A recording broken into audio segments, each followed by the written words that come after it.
Food varies hugely between different countries, and the same can be true of dining etiquette.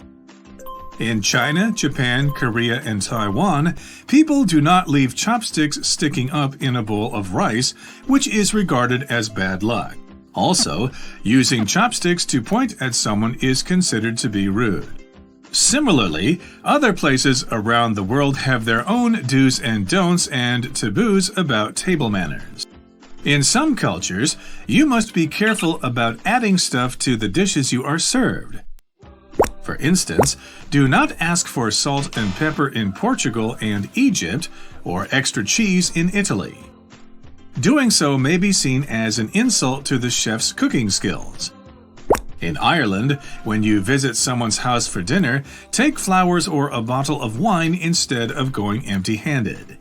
You will usually be offered tea, and it is seen as rude to refuse it. In France, people take eating very seriously. During the meal, diners tend to keep their hands in sight at all times.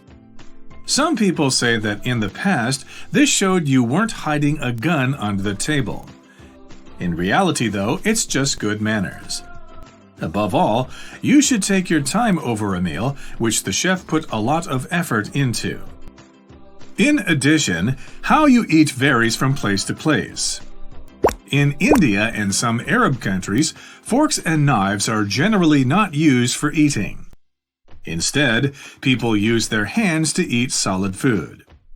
This brings awareness of the texture and temperature of the food through the sense of touch. Visitors who have tried eating by hand usually enjoy it and say that the food tastes better.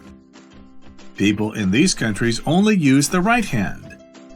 The left hand is mostly used in the restroom and is apparently unclean. You should also be mindful about finishing a meal. In most cultures, leftover food may be taken as a hint that you didn't enjoy the meal.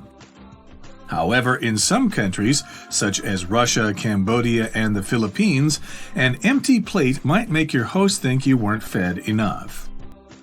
If you want to make your trips abroad tasty and free of embarrassment, it is wise to become familiar with food etiquette.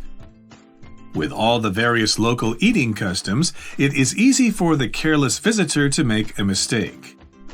Do a little research to make sure you're not the ignorant foreign visitor.